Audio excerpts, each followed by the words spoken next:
her condition. She was born with clubfoot. And tonight, Sharon Mamanyi tells us her story on Survivor Series. It is a particularly bumpy and dusty road at an estate in Ruiru town, a road that eventually leads us to 23-year-old Jennifer Karanja's pleasantly warm house. The rough journey as if telling of a life story. Jennifer was born with clubfoot. When I was a child, before I came to understand exactly what was going on, it was very challenging, because sometimes maybe when you've gone somewhere or visited somewhere and you have to remove your shoes, I always found that as a challenge, because once you remove the shoes, you see now children start pointing at you, laughing. They're like, wow, what a big foot, It has been very, very challenging. And as a child, I used to ask myself, why me? But what exactly is clubfoot? Usually the feet, instead of being straight and stepping on the, you can call it the sole of the foot, they sometimes step on the side of the foot so that they step like that, or sometimes on the top of the foot so that they step like that. So the foot is actually twisted, is pointed down so that the heel cannot touch the ground, and also is pointed inward, and then it's also twisted so that one tends to walk on the outer side of the foot or on the top side of the foot. The doctor explains that the recommended method of treating clubfoot is through the Ponseti method, a manipulative treatment method where displaced bones are gradually brought into the correct alignment by use of a plaster cast. But Jennifer's parents did not find out about this until it was a little too late. At only 8 months of age, she had a corrective surgery. Unfortunately, instead of helping her, it worsened her condition. Some parts that were not supposed to be cut were cut, so I think that made the case more complex. If you are going to go the surgery way, then you need someone who is experienced to do that type of operation. A clubfoot operation is not an easy operation, and quite a lot of people try to do it, but then they are unable to fully correct it. Or sometimes even the foot itself is too difficult to correct, even with surgery occasionally. For the foot, of course, there are very many structures that you can injure, like the nerves, like the vessels. Then the second thing is incomplete correction.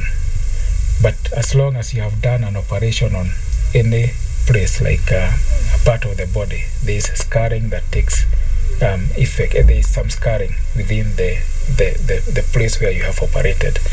That causes, for example, if it's the foot, to be very stiff, so that it is harder to correct. From that first botched operation, Jennifer was forced to undergo surgery 5 more times. The 5th operation was done at SQ Kijabe. That was 99, and with time I started noticing some difference, because before I used to wear shoes after every 2 weeks. I used to change shoes after every 2 weeks, but after having undergone this surgery, I noticed that at least now the foot was improving with time. But I was also becoming a teenager, and sometimes to wear special shoes, when you're in high school, people looking at you, they're wondering what's wrong, why is one leg shorter than the other, why are you wearing special shoes? So I just ignored, and clubfoot can recur if not well followed. So it recurred again after having undergone the 5th operation. With the persistent condition, Jennifer's family was running low on hospital funds. At the young age of 17 years, she resorted to utilizing her singing talent to raise the funds. These operations have been costly and have completely crippled my parents financially. And in 2009, Jennifer underwent her 6th and finally successful surgery at the AIC Cure International Children's Hospital in Kijabe, a specialty hospital that provides surgical treatment to children with physical disabilities. Before I used to limp a lot. When I was walking, you could notice I was limping a lot. So there's a complete transformation, and I can say it's almost like I've overcome. Though almost completely healed, her foot has remained slightly disfigured, limiting the types of shoes that she can wear.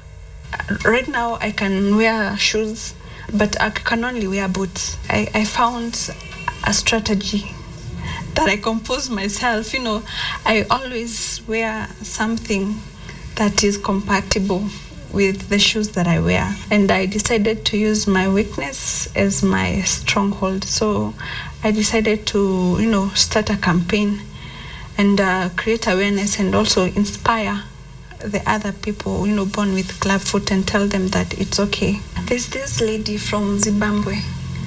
She was very troubled. Her child had bilateral clubfoot, that is clubfoot on both legs. You know, it can happen. It's a common case.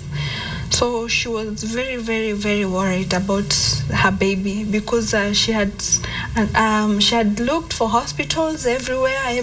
So at last she decided to send messages or contact people who have campaigns on clubfoot. And so I happened to see her message, and through online communication, I contacted the doctor from Zimbabwe, and she got free surgery for her son. Now everything is okay. Transformed both physically and in spirit, Jennifer, a gospel artist, is now dancing to an entirely different tune, a tune of victory.